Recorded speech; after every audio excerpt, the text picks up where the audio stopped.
Buenos dias, class. Let's start with talking about George Washington. He is one of our important founding fathers.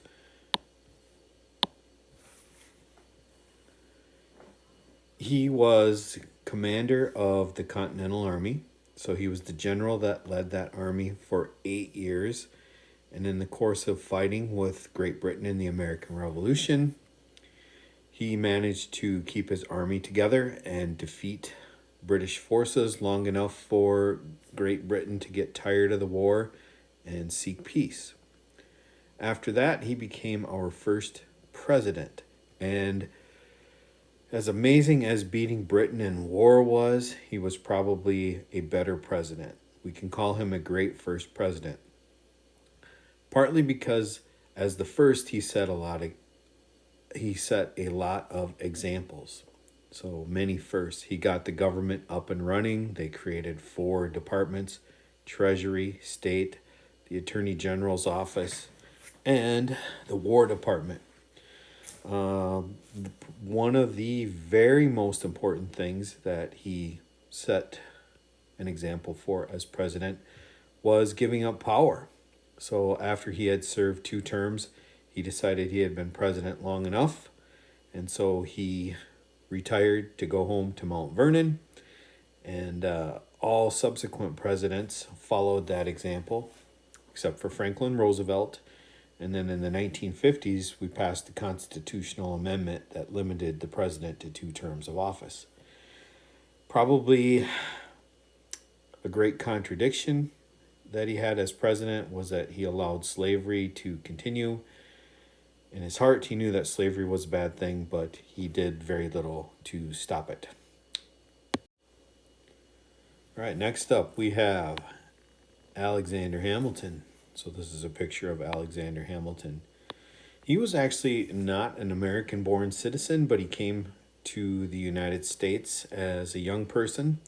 He would enlist in the Continental Army, and he would rise to the rank in the officer corps, and he would serve Washington as an aide. He was valuable because he could speak French, and in the final years of the war, the French had finally arrived, and Washington very much needed Alexander Hamilton to help him communicate with French officers and French sailors.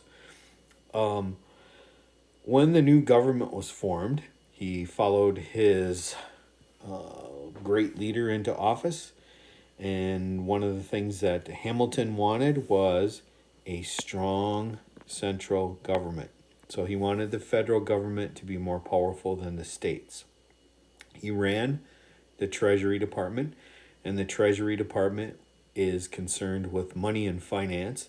And Alexander Hamilton was a very good first officer of the Treasury.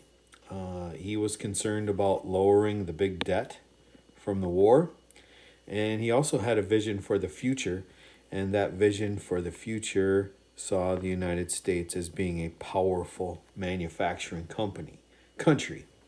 And in that respect, Hamilton was very precise or very correct in how he saw the country should be in the future. The last thing that he did was he founded a political party. And his political party is called the Federalist Party. And they believed in lowering the debt, sound money practices, manufacturing, and this strong central government. And the Federalist Party would be in charge of the United States for several years.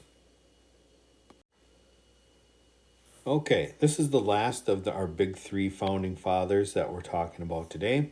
This is Thomas Jefferson. Thomas Jefferson is a fellow Virginian, so he had known George Washington from the state of Virginia, although he is also a much younger man. He is a diplomat, so during the American Revolution, he went to France to try to convince France to fight on the side of the Americans.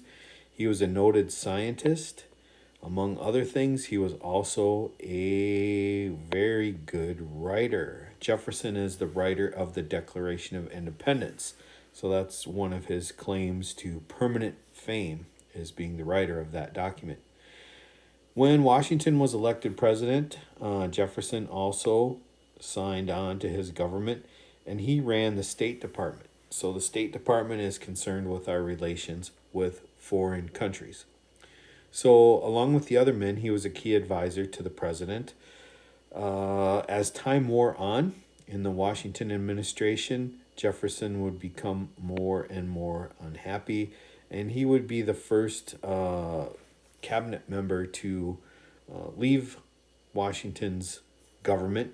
So he broke with Washington, and mainly it had to deal with politics. In the great arguments of the day, Washington tended to side with Hamilton and not Jefferson. And finally, that got to Thomas Jefferson. Maybe it bruised his ego a little bit, but he left government. On his way out, though, he is becoming the founder of the Democratic Republican Party, and this party is going to rival the Federalist Party. They did not want to give as much power to the federal government. They wanted to see state governments have more power. The Democratic Republican Party under Jefferson also saw our nation as being a nation of small farmers. So that kind of sums up our three very important founding fathers. We have George Washington, we have Alexander Hamilton, and we have Thomas Jefferson.